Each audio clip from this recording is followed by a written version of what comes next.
He stands tall. He stands tall.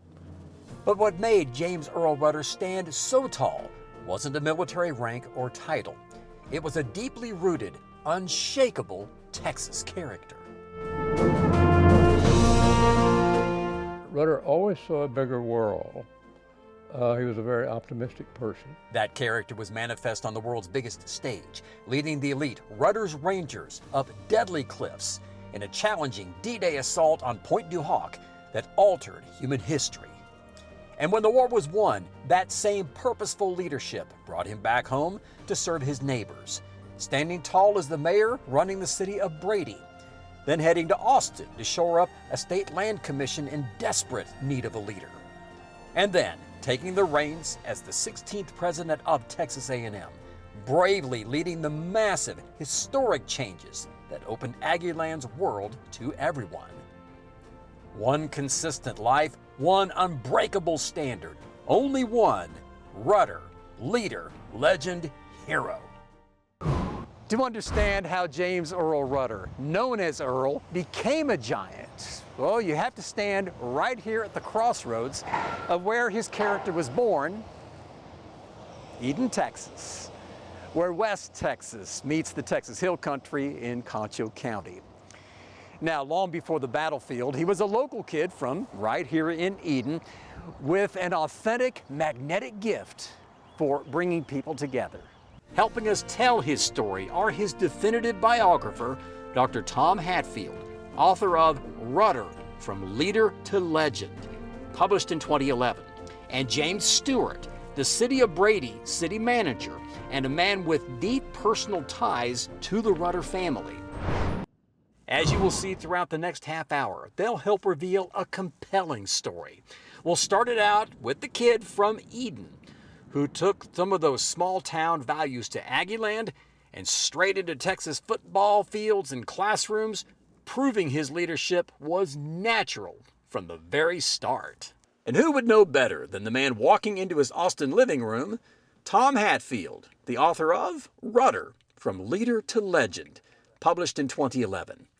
Hatfield chronicled Rudder's life and impact all over the globe, and is the first to admit that journey sparked in Rudder's small hometown.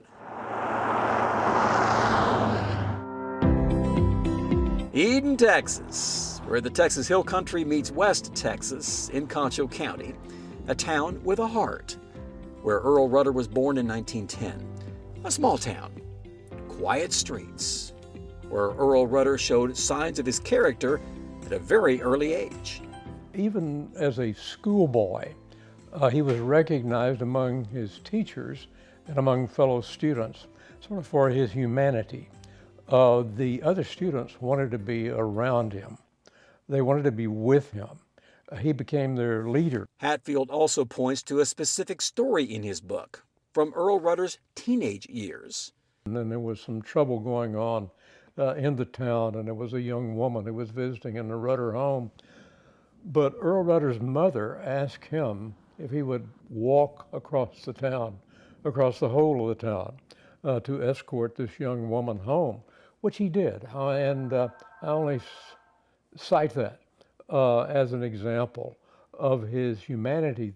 These are American planes, and they're on the way back to England. Hatfield stressed this set the stage for how Earl Rudder's character manifested in his illustrious military career. There was this whole instinct about him of he was your humane and purposeful leadership. Granted, he was a soldier, but there was the human side of him which he was not reluctant to manifest, so as to show to others. Then to his life in public service. He dedicated his life from the time he came home to serving the general public. He did that. First of all, he was sort of drafted to run for mayor of Brady, Texas. The governor of Texas, Governor Allen Shivers, appointed him to be the commissioner of the General Land Office, which is a statewide elective office. He was practically drafted by the Board of Regents at Texas A&M University to go to A&M as to become president of A&M. The name Rudder, revered on campus, as you can see on Rudder Plaza, revered around the world. His name etched into history forever on this monument at Pointe du Hoc. It is named not only on Tom Hatfield's 502-page book, but on Hatfield's heart as well. His intuition. A person of great humanity. And that's what the men who were with him said, that all men believed in him. I would say, that's a powerful statement. And those leadership skills, built piece by piece, galvanized by his character, would serve him well on the world stage. That world stage was a 110-foot cliff that then Lieutenant Colonel Earl Rudder and Rudder's Rangers scaled and proved victorious on D-Day, June 6, 1944. At Pointe du Hoc, forever etching Rudder's name and legacy in the history books for all time. But for more than war, as in Rudder, the humane warrior, where his character was, once again, front and center.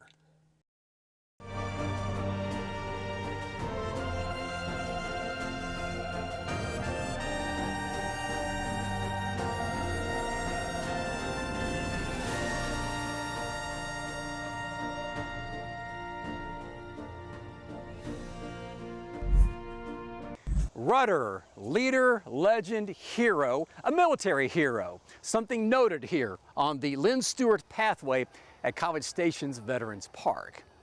We know Rudder as the leader of Rudder's Rangers, victorious at Pointe du Hoc on D-Day, June 6th of 1944.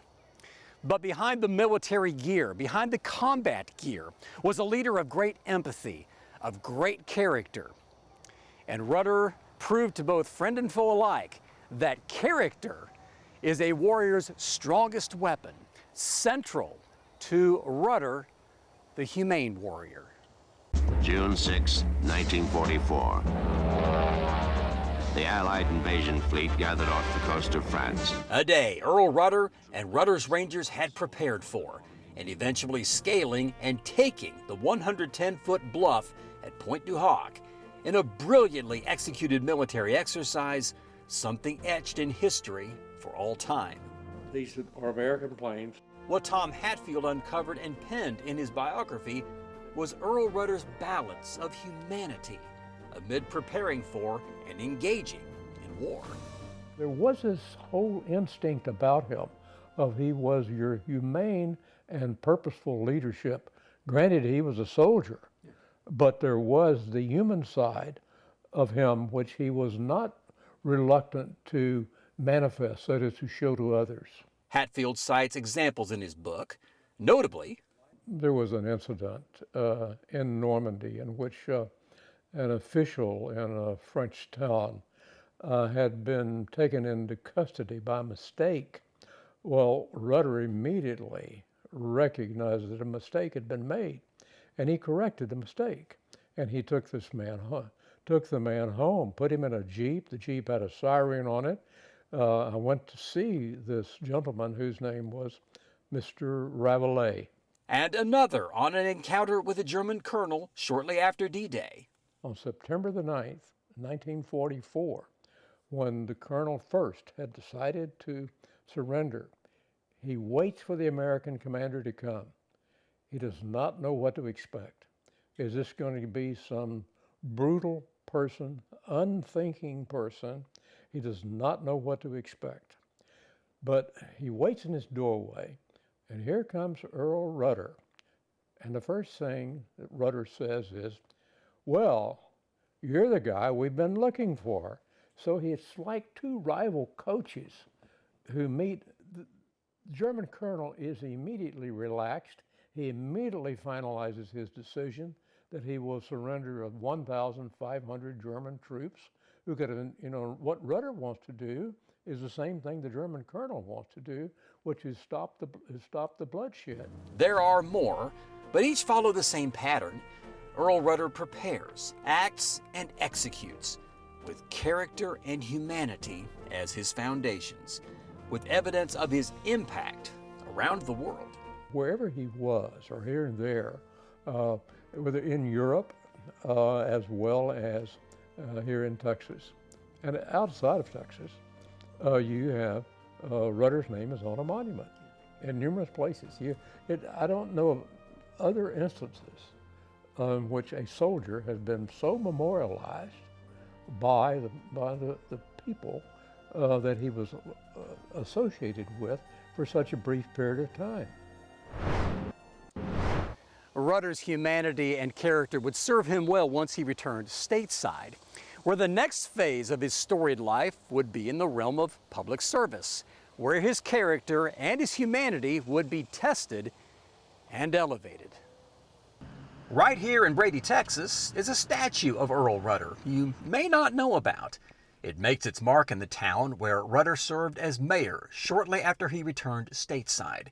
Up next, we'll show you the unique perspective of Brady's current city manager, who has close ties with the Rudder family, about how this chapter paved the way to Rudder's legendary tenure as Texas A&M's 16th president.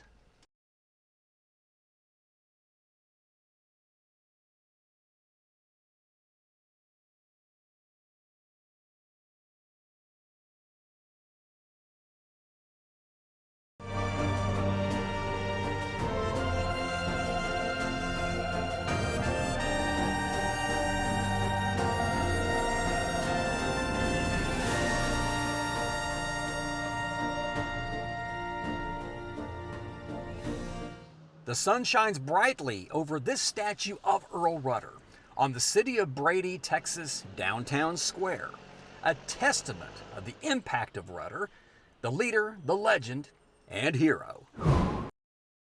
It's about an 8-foot statue on a platform with a really nice plaque at the bottom. It was dedicated on June 6th of 2019, the 75th anniversary of D-Day. And here in Brady, for some good reasons, for the thousands of lives that Rudder touched and inspired after his and Rudder's Rangers' World War II heroics.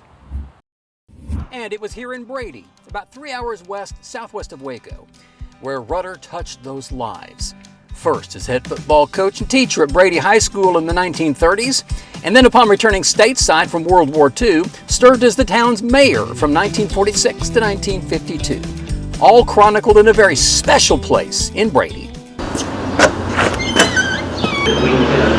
The Heart of Texas Historical Museum, with this model for the Rudder statue on full display, along with a collection of evidence of Rudder's impact in Brady.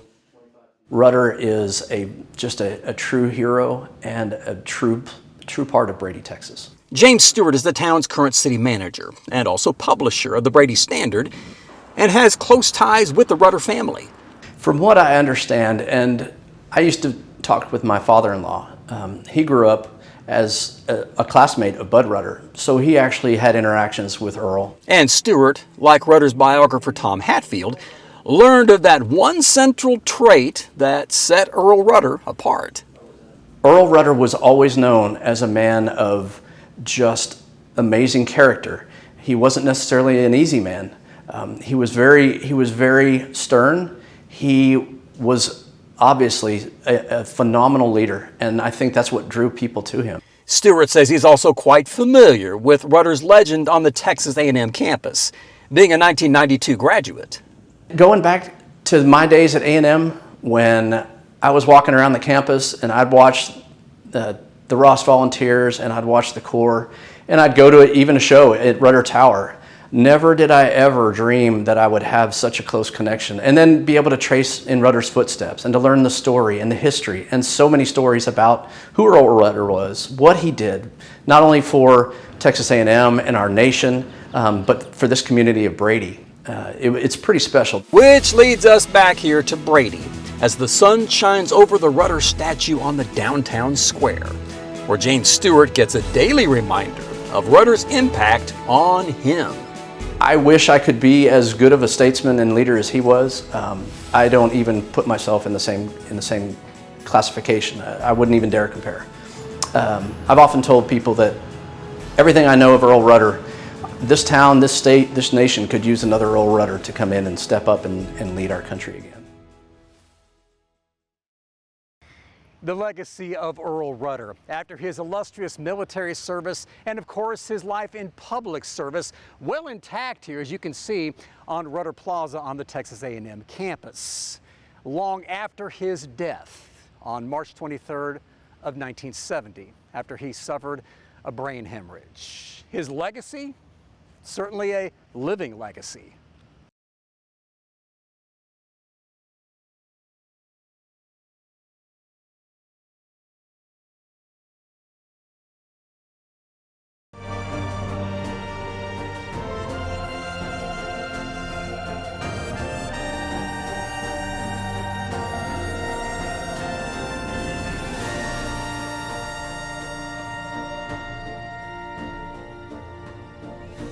Earl Rudder, leader, legend, hero.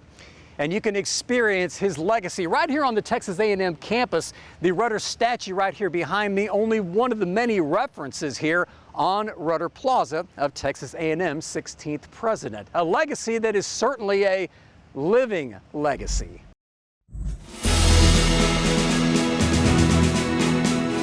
Evidence of a life well lived, remembered, and still building. All around you here on Rudder Plaza on the Texas A&M campus. To his World War II heroics, you've seen the monument at Pointe du Hoc with Rudder's name etched on it for all to see now and for years to come.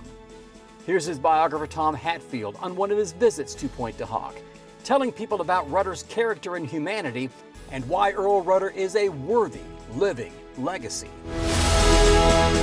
Part of the impact of Rudder on me was that I increasingly understood what it meant to be an American patriot with the values that I most esteemed. And what were his, what was his calling?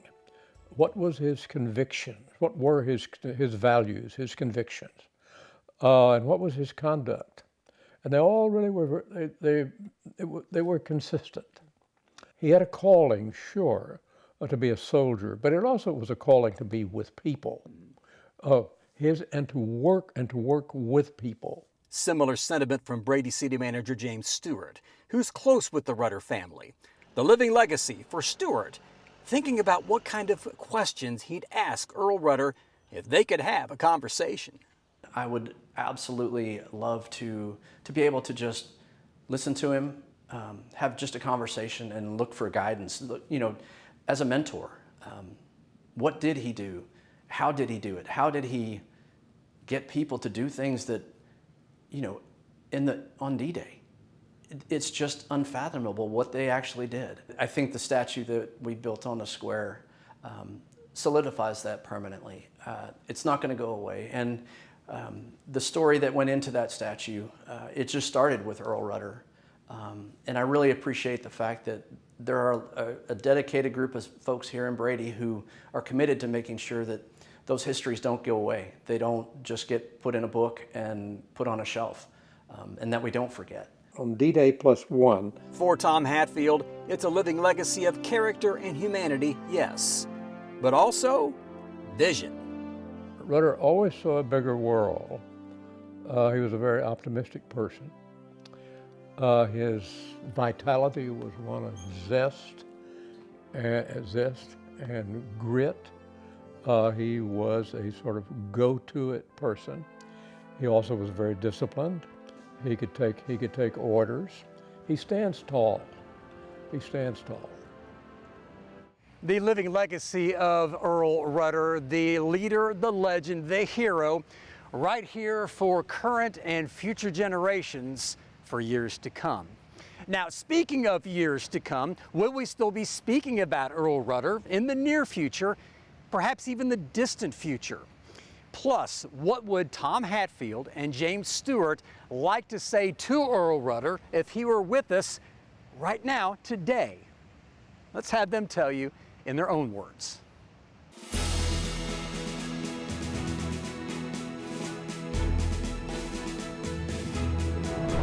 I'd have to say thank you, because it is I'm really not only grateful for what he did as a citizen, a patriotic citizen, but I'm grateful for what he did for me, because his life is a manual of how to be a good citizen.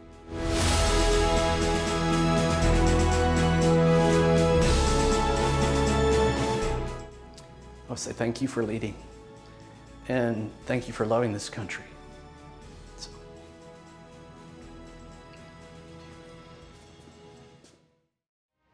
James Earl Rudder, who led many, inspired even more, and is remembered by almost anyone whose life that he touched, whether it be through Tom Hatfield's book or the influence of James Stewart, the City of Brady city manager who has close ties to the Rudder family.